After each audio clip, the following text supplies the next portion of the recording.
Siguiendo con este análisis prospectivo, Wilmer, frente a cómo es la educación en los próximos lustros o décadas, pues ya hemos mencionado el papel que tuvieron la virtualidad y la educación virtual en tiempos de pandemia, y pues que inicialmente fue como un proceso más o menos forzoso, de tránsito casi directo por parte de los docentes, pero pues con el paso del tiempo ya también ha llevado una serie de reflexiones y análisis críticos por parte de los mismos para identificar cómo le pueden sacar provecho a este elemento que tú mencionas que me parece tan interesante, que es esta educación híbrida.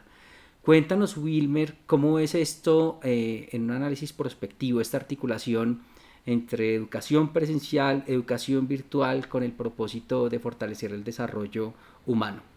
Bueno, es una pregunta muy interesante. Yo creo que pensar en la perspectiva de la educación virtual después de la pandemia, después de todo lo que nos dejó, es muy relevante.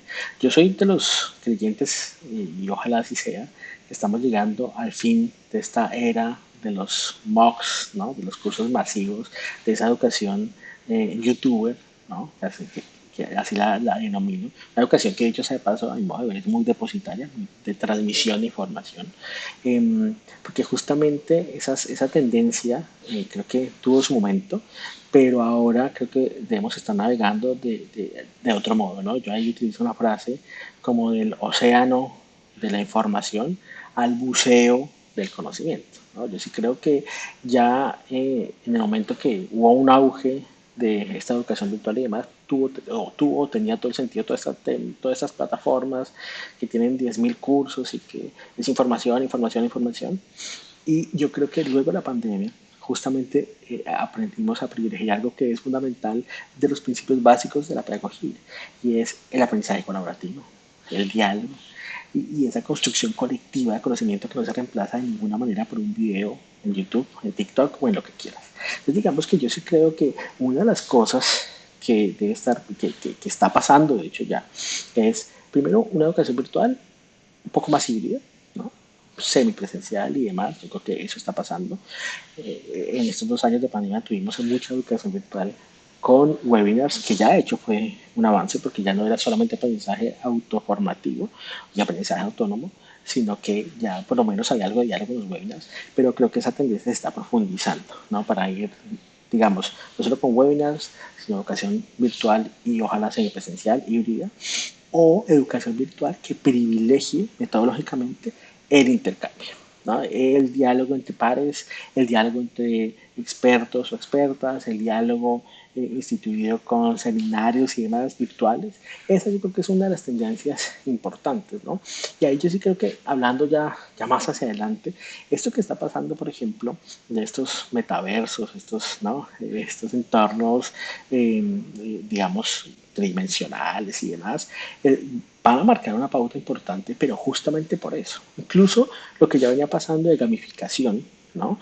Y este metaverso van a marcar una tendencia en la educación, pero porque tienen un componente importante de interacción, ¿no? Es justamente, claro, se van a poder conocer con personas, estás navegando un mundo que te propone, claro, una identidad digital, pero esa identidad digital está enriquecida justamente o está mediada por los diálogos. Entonces yo sí creo que la educación y lo del metaverso es una idea que no es solamente chévere porque sea tridimensional y porque tengamos que utilizar realidad virtual, realidad aumentada y ese tipo de cosas, sino porque, o sea, lo interesante de eso y lo que creo que está marcando la tendencia, o lo que va a marcar la tendencia de educación virtual, es por la interacción, porque el diálogo, porque se va a poder discutir, porque va a poder conocer gente. Hoy en día, en la educación virtual, eso es lo que tiene que estar marcando, porque venimos de 2 años, están un poco guardados, y extrañar desde la virtualidad incluso la importancia, y desde la pedagogía, la importancia del diálogo y la construcción colectiva y el intercambio. Entonces yo sí creo que por eso el metaverso se está metiendo muy fuerte y llegó para quedarse. Y la gamificación también. Se venía hablando de gamificación, pero hoy en día, por ejemplo, los que jugamos un poco plataformas, sabemos que hoy en día es muy interesante jugar en las plataformas y demás, pero lo que es más interesante es ponerse el micrófono y entonces jugar, no sé, estos juegos de intercambio como, no sé, Call of Duty o algo así, en donde estás hablando, estás como compitiendo, pero de esa manera. Esos componentes de la interacción humana, que son eh, la base de la pedagogía, el intercambio entre seres humanos y el diálogo entre seres humanos es una de las cosas súper importantes y esto la pedagogía y la psicología cognitiva lo ha hecho hasta la saciedad. Lo perdimos un ratito en la educación virtual y creo que ahí sí, no sé si esto es vintage, pero tenemos que volver, la educación virtual debe volver a recoger eso y sentarse por ahí. Yo sí creo que esa es la perspectiva de la educación virtual.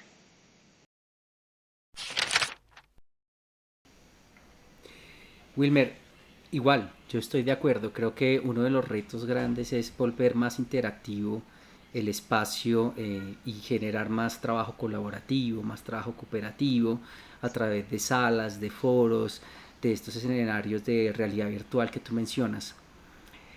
Pero me surge un reto. El reto tiene que ver justamente con el fortalecimiento de los docentes y la formación de los docentes.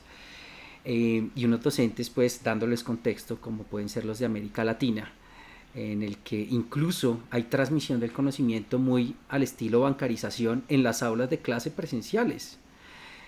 ¿Cuáles crees tú que deban ser los retos para que cambien el chip, cambien la forma en que desarrollan sus procesos de enseñanza y comiencen a pensar un ejercicio más colaborativo de diálogo de saberes Claro. justamente?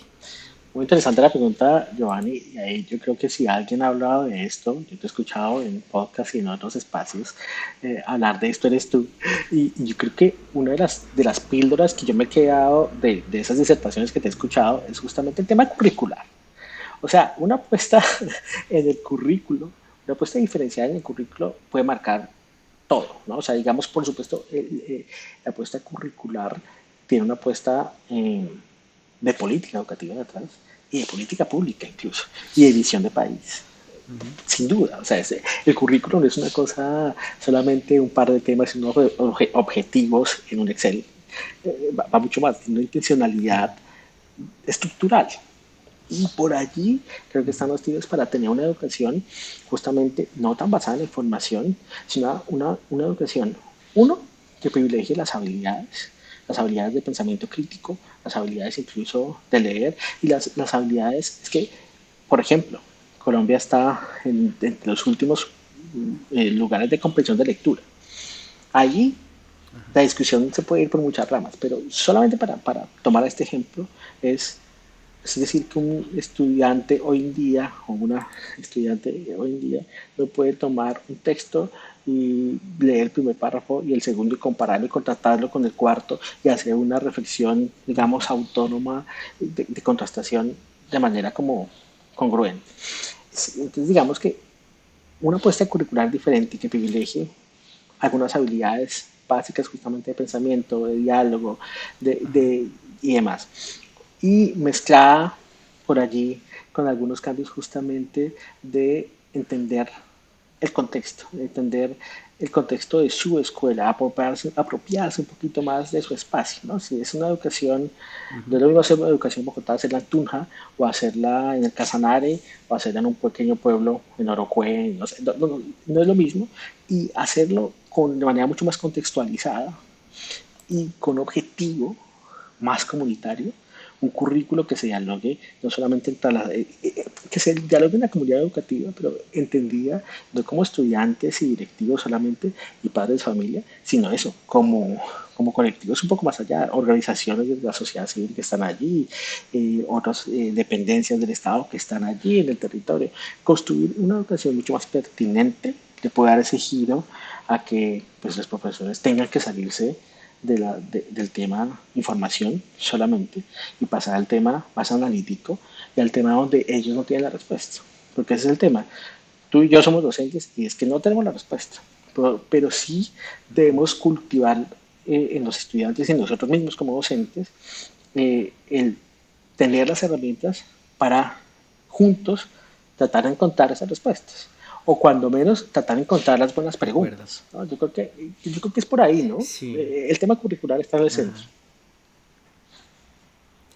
Sí, me quedo con esa reflexión y es que pues lo mejor que le puede pasar a un docente es no saber las cosas, porque a partir de allí es que detona los diálogos y las conversaciones con los estudiantes. Esa es justamente la ruta. Así es, tú lo has dicho, compañero.